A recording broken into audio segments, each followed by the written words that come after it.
Assalamualaikum warahmatullahi wabarakatuh. Perkenalkan, nama saya Anggita Meliana Putri, NIM 112019013162 dari S1 Keperawatan semester 4. Di sini saya akan melakukan penyuluhan pendidikan kesehatan tentang konseling penyuluhan alat kontrasepsi. Keluarga berencana merupakan bagian dari pelayanan kesehatan reproduksi untuk pengaturan kehamilan dan merupakan hak setiap individu sebagai makhluk seksual.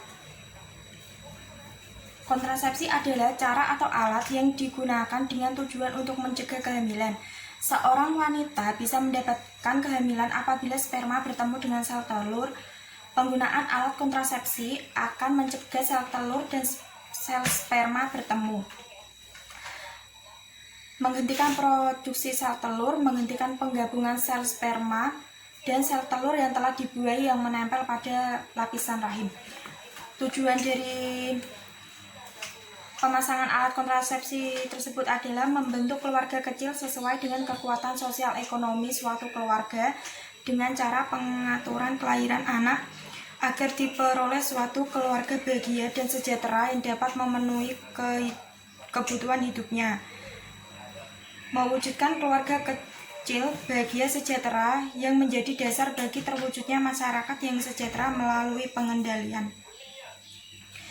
Manfaat untuk ibu: mencegah kehamilan yang tidak diinginkan, mencegah setidaknya 1 dari 4 kematian ibu, menjaga kesehatan ibu, merencanakan kehamilan lebih terprogram. Dan manfaat untuk anak adalah mengurangi resiko kematian bayi. Macam-macam alat kontrasepsi yaitu alat kontrasepsi berupa susuk KB, suntikan KB, pil KB, dan kondom. KB implan merupakan alat kontrasepsi jangka panjang yang bisa digunakan oleh wanita. Kontrasepsi ini berbentuk menyerupai tabung plastik kecil dan fleksibel yang berisi hormon untuk mencegah kehamilan. Langkah-langkah pemasangan untuk KB implan yaitu: yang pertama, proses pemasangan KB ini dimulai dengan memberi obat bius pada bagian lengan yang akan dimasukkan implan supaya Anda tidak akan merasakan sakit.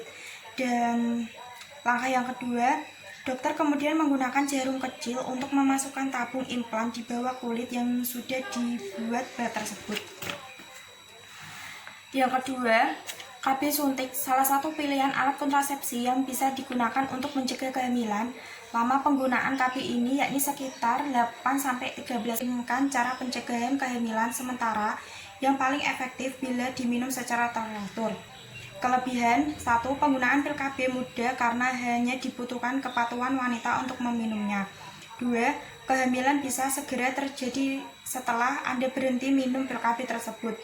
Yang ketiga, kandungan hormonal pil KB membuat lapisan endometrium mengalami penebalan dan peluruhan sesuai dengan siklus 28 hari sehingga dapat mengurangi beberapa keluhan haid.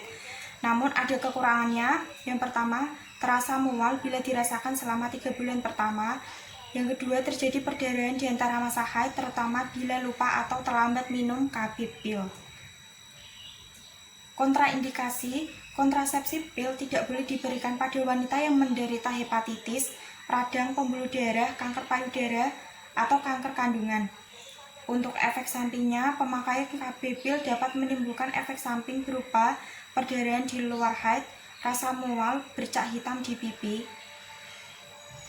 Untuk cara pemakaiannya, untuk mereka yang baru pertama menggunakan KB pil, mulai minum pil KB saat haid, yaitu mulai dari hari kelima haid atau paling baik di hari pertama. Bila dimulai pada haid sudah berhenti, jika hendak melakukan hubungan intim, gunakan kondom selama 7 hari pertama menelan pil untuk mencegah kehamilan. Untuk mencegah lupa minum pil, minumlah pil KB secara teratur setiap harinya pada jam yang sama. Disarankan untuk menelan pil pada malam hari sebelum tidur atau sesudah makan.